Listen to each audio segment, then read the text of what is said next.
सत Sri Akal friends, welcome to learn maths online YouTube channel. This is the last lecture number 5 of vector algebra, class plus 2 mathematics NCERT. In this lecture, we will talk about the last exercise, that is miscellaneous exercise.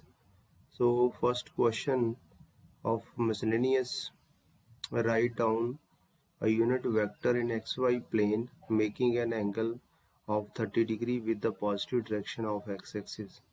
Let A be a unit vector in xy plane. अभी एक miscellaneous में example है कि unit vector calculate करना है. Unit vector miscellaneous की example number 26 है. Right all the unit vectors in X Y plane. तो वहां पर कैलकुलेट किया गया है कि जो ऑल यूनिट वेक्टर्स कवर होते हैं वो कहाँ पर होते हैं. R vector is equal to cos theta I cap plus sine theta J cap. तो जहां आप डिफरेंट एंगल्स की वैल्यूज के लिए डिफरेंट जो थीटा है उसके लिए डिफरेंट वेक्टर्स कैलकुलेट कर सकते हैं और सारे ही यूनिट वेक्टर्स होंगे, क्योंकि इन सभी के केसेस में आर वेक्टर जो है चाहे एंगल कोई भी हो हमेशा ही इसका मैग्नीट्यूड 1 रहेगा यूनिट. तो ये वहां थीटा क्या था. Theta was angle with the positive direction of x-axis made by r vector. तो यहाँ पर हमने a वेक्टर यूनिट वेक्टर ले लिया, तो कैसा होगा ये unit vector X Y plane में cos theta I cap plus sine theta J cap. Theta हमें दिया गया है angle made by unit vector with the positive direction of X axis कितना है 30 डिग्री. तो एंगल 30 डिग्री सब्स्टिट्यूट करके हम लोग यूनिट वेक्टर कैलकुलेट कर लेंगे. √3/2 I cap plus 1/2 J cap. ये रिक्वायर्ड यूनिट वेक्टर है in X Y plane which is making an angle 30 degree with the positive direction of X axis. बड़ा important question है. Next third, a girl walks 4 kilometre towards west, then she walks 3 kilometre in a direction 30 degree east of north and stops. Determine the girl's displacement from her initial point of departure. यहाँ पर क्या situation है कि हमने पहले तो ये directions draw कर ली, वेस्ट, ईस्ट, नॉर्थ, साउथ, और ये पॉइंट ऑफ जो ओ है ओ इज हमने ओरिजिन कंसिडर कर लिया इसको इनिशियल पॉइंट. जहाँ पर जो है इनिशियल पॉइंट के ऊपर डिस्प्लेसमेंट 0 है वो कंसिडर कर लिया इसको. ये किस साइड को जाती है. Girl walks 4 kilometre towards waste. ओ से लेकर ए तक मान लेते हैं वेस्ट को जाती है 4 किलोमीटर, और उसके बाद फिर वो क्या करती है इन direction of 30 degree east. 3 kilometre जाती है वो 30 degree east of north. North है ये, नॉर्थ के पैरेलल है ये वाला, तो नॉर्थ एन डैश कहा जा सकता है इसको. जो ऑफ के बाद डायरेक्शन आती है उसी के साथ एंगल हम बनाते हैं ऑफ नॉर्थ. तो नॉर्थ के साथ 30 डिग्री. तो ये ए बी जो है वो 3 किलोमीटर है. अब वेक्टर है तो हम लोगों ने उसी के हिसाब से सॉल्व करना है. पहले इस साइड जाती है फिर इस साइड जाती है, और अगर यहाँ ट्राइएंगल लॉ भी लगाना हो तो इसको हम लोग इस डायरेक्शन में लेंगे, ओ बी कैलकुलेट करेंगे. तो O be the initial point position of the girl and B be the final position. O A कितना है, क्योंकि हम लोग कंसिडर कर रहे हैं ओरिजिन तो नेगेटिव डायरेक्शन को जा रहा है, -4 आई कैप. ए बी वेक्टर का जो मैग्नीट्यूड है वो कितना है 3 यूनिट. ए बी वेक्टर का मैग्नीट्यूड उसे ए बी कहा जा सकता है. हमने एक ड्रॉ किया है B M perpendicular to O A. B A O 60 degree आ जाएगा क्योंकि ये ऊपर 30 डिग्री एंगल है. एक राइट एंगल ट्राइंगल लेते हैं B A M 6 sin 60 degree. Trigonometry apply करके परपेंडिकुलर ओवर हाइपोटेन्यूज, तो sin 60 √3/2 होता है. B M over A B की वैल्यू जो है वो 3 है. ए बी वेक्टर मैग्नीट्यूड लिख लो चाहे ए बी लिख लो. वहां से बी एम आ गया 3 टाइम्स √3/2. cos 60 डिग्री भी हमारे पास आ गया है. Base over hypotenuse A M over A B, यहाँ से हमारे पास cos 60 डिग्री की वैल्यू 1/2 होती है. ए एम हमने 3/2 कैलकुलेट कर लिया है. अब हमें क्या चाहिए, बेसिकली कोऑर्डिनेट्स ऑफ बी चाहिए.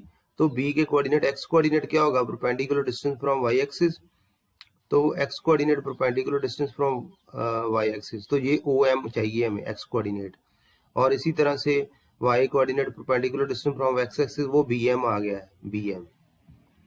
ओ ए, ओ एम क्या आएगा, O A minus A M, O A minus A M, A M अभी भी कैलकुलेट किया 3/2, तो हमारे पास 5/2 आ गया। अब देखो हम लोग इसको रीजन कंसिडर कर रहे हैं, तो ये सेकंड क्वाड्रेंट है B, B point second quadrant में लाई करता है। सेकंड क्वाड्रेंट के हिसाब से एक्स कोऑर्डिनेट नेगेटिव होगा -5, बी के कोऑर्डिनेट क्या हो गए -5/2 कॉमा 3 टाइम्स √3/2। तो यहाँ से ओ बी वेक्टर क्या आ जाएगा, डिस्प्लेसमेंट कैलकुलेट करनी है ओ बी वेक्टर, तो ये ओ बी का पोजीशन वेक्टर क्या आ जाएगा -5/2 आई कैप प्लस 3 टाइम्स √3/2 जे कैप। अगर इसका हमने मैग्नीट्यूड कैलकुलेट करना है तो वो भी किया जा सकता है, वो आ जाएगा √13। तो ये इतनी डिस्प्लेसमेंट हुई है, अगर वेक्टर फॉर्म में लिखना चाहते हैं तो -5/2 आई कैप प्लस 3 टाइम्स √3/2 जे कैप, इसका मैग्नीट्यूड है √13 यूनिट। आगे बढ़ते हैं, नेक्स्ट क्वेश्चन है हमारे पास fourth, if A vector is equal to B vector plus C vector then is it true that magnitude of A vector is equal to magnitude of B vector plus magnitude of C A vector. देखो हमने यहाँ पर A vector, B vector, C vector इस तरह से ले लिए हैं कि ये एक ट्राइंगल की साइड्स हैं।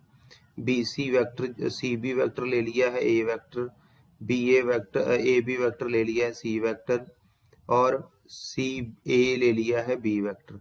देखो ये सी ए और ए बी की एक ही डायरेक्शन है, C A B, C A B, और बी सी बी की ऑपोजिट है। ये ट्राइंगल लॉ ऑफ एडिशन आपने पढ़ा हुआ है। तो यहाँ से B vector plus C vector किसके इक्वल आ जाएगा, ए वेक्टर के, triangle law of addition, vector addition use करके।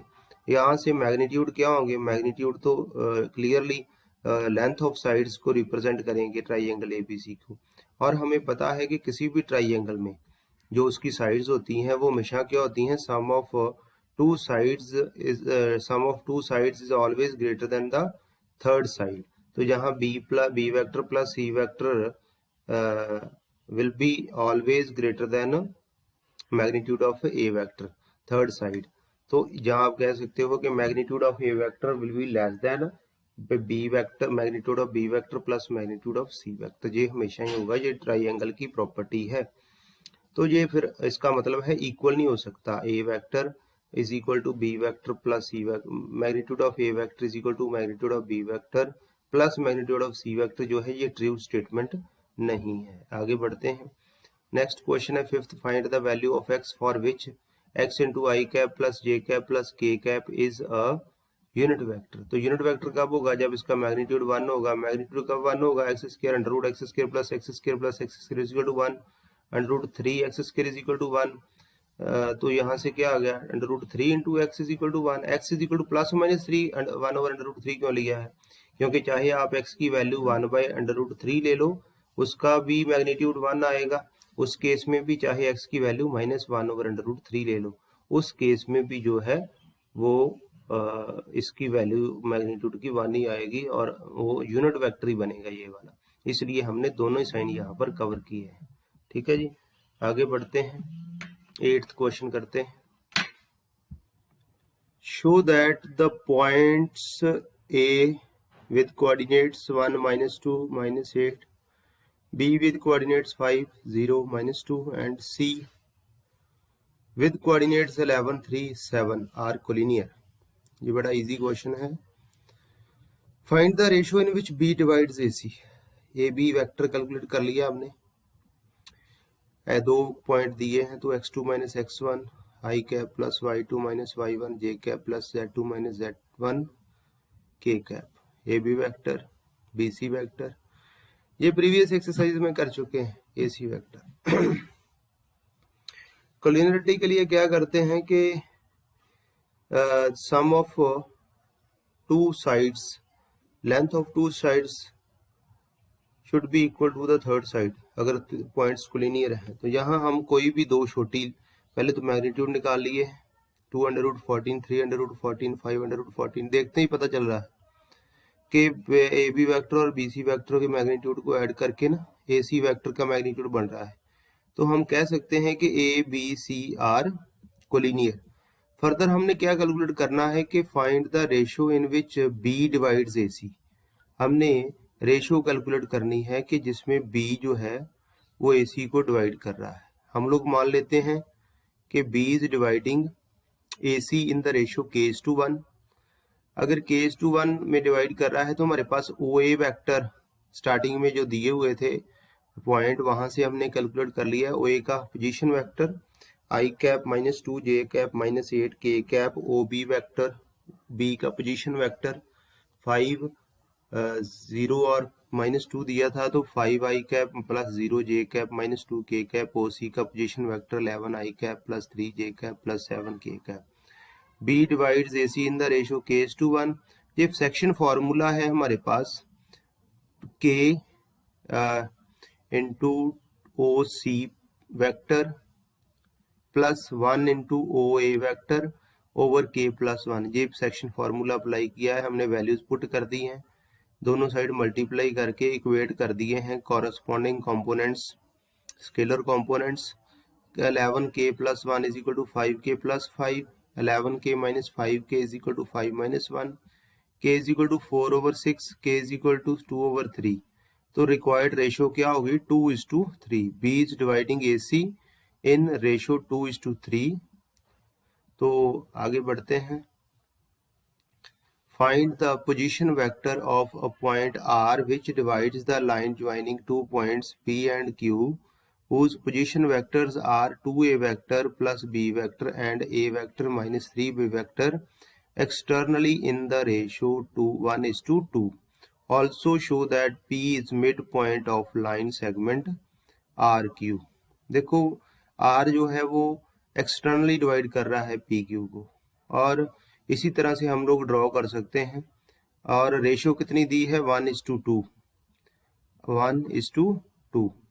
तो ओ पी वेक्टर और ओ क्यू वेक्टर दिए हुए हैं, उसी तरह से फॉर्मूला लगाएंगे। ओ पी 2:1, 2 जिस साइड की रेशियो ले रहे हैं हम लोग ओपोजिट साइड का वेक्टर लेना होता है। जैसे 2 है तो ओ पी वेक्टर के साथ मल्टीप्लाई होगा -1 into O Q vector over 2 - 1। ये किसकी वैल्यू है ओ आर वेक्टर की। नेगेटिव साइन आता है सेक्शन फॉर्मूले में, जो सेक्शन फॉर्मूला जब पॉइंट एक्सटर्नली डिवाइड करता है किसी लाइन को पर्टिकुलर रेशियो में। तो हमने यहाँ वैल्यूज पुट कर दी ओ ए वैक्टर की और O B vector, O Q vector की। वैल्यूज पुट करने के बाद हमने सिंप्लीफाई कर लिया है, ये आ गया है ओ आर वेक्टर आ गया है 3a vector plus 5b vector. अब हमने शो करना है कि जो P है that is mid point of R Q. तो किस तरह से निकालेंगे हम लोग, O R vector plus O Q vector over 2 करके देखते हैं कि ओ पी वेक्टर के इक्वल आता है। ओ क्यू वेक्टर पहले था हमारे पास, ए वेक्टर -3b वेक्टर, तो ओ आर वेक्टर अभी कैलकुलेट किया है, दोनों को ऐड करके 2 से डिवाइड किया जा रहा है। 2a vector plus b vector आ गया है, तो जो ओ पी वेक्टर के इक्वल है। यहाँ से हम लोगों ने ये हम कह सकते हैं P is the mid point of R Q. बड़ा सिंपल क्वेश्चन है। किसी बच्चे के माइंड में अगर ये आ रहा हो कि इसको उल्टा लिख दिया है तो इसको दूसरे तरीके से भी लिखा जा सकता है, उसमें कोई प्रॉब्लम नहीं है। जैसे 1 into O Q vector -2 times O P vector over 1 - 2, इस तरह से भी लिखा जा सकता है, कोई प्रॉब्लम नहीं। Yes. Show that the direction cosines of a vector equally inclined to axes OX, OY and OZ are 1/√3, 1/√3, 1/. एक वेक्टर है जो इक्वली इंक्लाइंड है O X axis, Y axis and Z axis को। तो हम लोग मान लेते हैं कि अल्फा एंगल बना रहा है, alpha with inclination of A vector with axis, सभी एक्सिस के साथ अल्फा है। तो डायरेक्शन कोसाइंस फिर क्या होंगी, cause alpha cause alpha cause alpha. तो हमें पता है कि ये कॉज अल्फा जो डायरेक्शन कोसाइंस है उनको एल, एम और एन के साथ डिनोट किया जाता है। हमें ये भी रिजल्ट पता है L² + M² + N² always equal to 1। यहाँ वैल्यू पुट कर दी, cos² alpha plus cos² alpha plus cos² alpha is equal to 1, 3 cos² alpha is equal to 1, cos² alpha is equal to 1/3, cos alpha is equal to 1/√3। Required direction cosines क्या आ गई है 1/√3, 1/√3, 1/√3। यही हमने show करना था। आगे बढ़ते हैं। नेक्स्ट क्वेश्चन है, let A vector is I cap plus 4j cap plus 2k cap. B vector is 3I cap minus 2j cap plus 7k cap. And C vector is equal to 2I cap minus j vector j cap plus 4k cap. Find a vector D which is perpendicular to both A vector and B vector, and also the dot product of C and D is equal to C vector and D vector is equal to 15. हमने D vector assume कर लिया है D1 I cap plus D2 j cap plus D3 k cap, और हमें दिया हुआ है कि ये परपेंडिकुलर है बी ए और बी को. It means A D dot A D vector dot A vector जो है वो जीरो होगा. डॉट प्रोडक्ट डी की ए के साथ जीरो होगी. वहां से देखो डॉट प्रोडक्ट कैसे कॉरेस्पॉन्डिंग कंपोनेंट्स को मल्टीप्लाई करना है. ए का पहला कंपोनेंट है स्केलर 1 और इधर D1. 1 into D1 D1, 4 into D2 2 into D3, ये आ गया हमारे पास इक्वल टू 0. इसी तरह D vector dot B vector भी जीरो होगा, इसकी डॉट प्रोडक्ट भी जीरो होगी. 3 into D1 minus 2 into D2 7 into D3. ये हमारे पास रिलेशन आ गए हैं D1 D2 D3 में 2. अब हमें C vector dot D vector भी 15 दिया है, तो यहाँ से इनकी डॉट प्रोडक्ट जो है उसको भी हम लोगों ने इक्वल टू यहाँ 15 कर लेते हैं, इक्वल टू 15. और अब पहली दो जो हमारे पास इक्वेशंस थी वहां हमने क्रॉस मल्टीप्लिकेशन मेथड अप्लाई कर दिया है. D1 D2 जिसे 2312 मेथड भी कहते हैं. और इसके जैसे 2 का मतलब D2 के कोफिशिएंट्स क्या है, D2 के कोफिशिएंट्स, तो ये D2 के कोफिशिएंट्स आ गए हैं 4 माइनस 2, D3 के 2 और 7, D1 के 1 और 3, D2 जो है 4 और माइनस 2. यहाँ हमने क्रॉस मल्टीप्लिकेशन के थ्रू D1 ओवर 7 4 ज़ा 28, 2 2 ज़ा 4, ये माइनस यहाँ साइन चेंज होता है, प्लस 4. इसी तरह D2 over 6 minus 7, D3 over minus 2 minus 12. और हमारे पास ये क्या आ गई है ratio, D1 over 32, D2 over minus 1, D3 over minus 14. हमने इसको K ज्यूम कर लिया है. D1 D2 D3 की value in terms of K आ गई. D1 32K, D2 minus K, D3 minus 14K. जहाँ वैल्यूज पुट कर दी है. ये इक्वेशन नंबर 3 हमारे पास थी 2D1 minus D2 plus 4D3 is equal to 15. Values put करके यहाँ हमने K की वैल्यू कैलकुलेट कर ली है 5/3. D1 जो है वहाँ 32 into K, 32 into 5/3 160 over 3. D2 जो है वो माइनस K है तो minus 5/3. D3 minus 14 into 5/3 minus 70 over 3.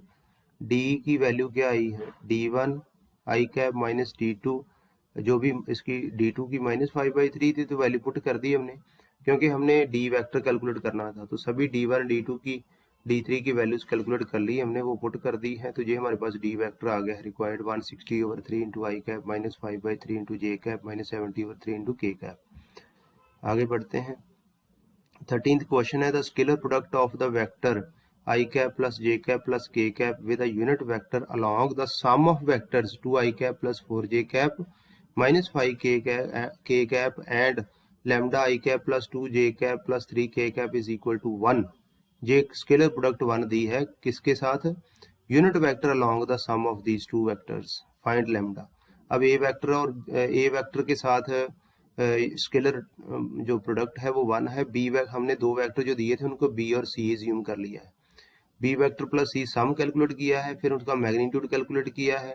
2 plus lambda square plus 40 under the root. फिर हमने unit vector along B vector plus C vector calculate किया है.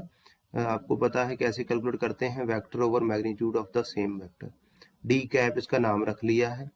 2 plus lambda i plus 6 2 plus lambda i cap plus 6j cap minus 2k cap over under the root 2 plus lambda square plus 40. इसको D cap कह दिया. अब D cap की ए के साथ scalar product 1 है, ए के साथ ये 1 है. यहाँ से हमने क्रॉस मल्टीप्लाई कर दिया है राइट हैंड साइड इसको under the root 2 plus lambda square plus 40. फिर ये डॉट प्रोडक्ट भी कर दी है.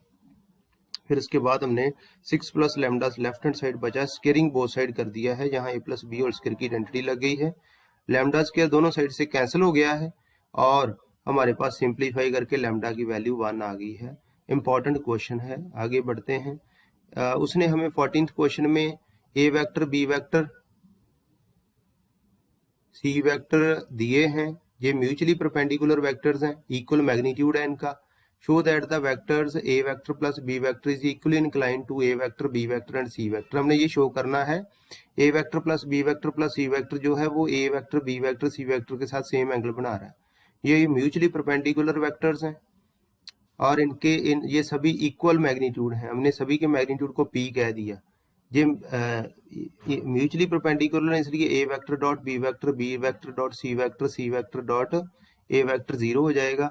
अब एंगल का फॉर्मूला क्या है, कॉस थीटा। जिन दोनों के बिटवीन, दो वेक्टर्स के बिटवीन एंगल कैलकुलेट करना, उनकी डॉट प्रोडक्ट और नीचे उनके magnitude. Cos theta 1 angle between these two vectors theta 1 हमने कह दिया है ए वेक्टर और A vector plus B vector plus C vector की डॉट प्रोडक्ट।